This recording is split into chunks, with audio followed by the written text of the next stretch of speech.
तुम्हाला माहिती आहे का, आपल्या महाराष्ट्रात एक असं ठिकाण आहे ज्याला महाराष्ट्राचं मिनी काश्मीर म्हणून ओळखलं जातं. महाबळेश्वरच्या अगदी जवळ दडलेलं हे ठिकाण पावसाळ्यात इतकं हिरवंगार आणि सुंदर दिसतं की इथं आल्यावर थेट काश्मीरचीच आठवण येते. पण हे ठिकाण नेमकं कोणतं आहे आणि ते काय काय खास आहे सांगते, पण त्याआधी कट टू कट शॉर्ट्सला फॉलो करायला विसरू नका.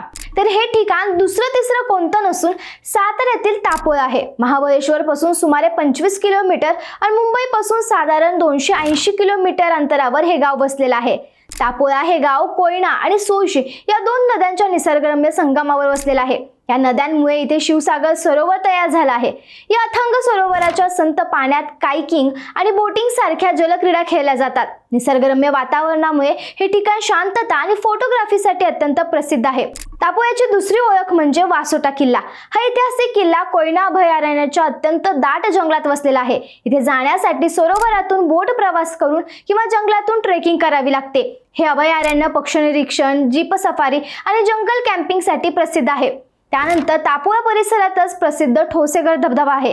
पावसाळ्याच्या दिवसात हा धबधबा पूर्ण वेगाने फेसाळत वाहतो. या संपूर्ण परिसरात धुक्याची दाट चादर पसरलेली असते आणि बऱ्याचदा इथे धबधब्याच्या पाण्यावर सुंदर इंद्रधनुष्य देखील पाहायला मिळतं.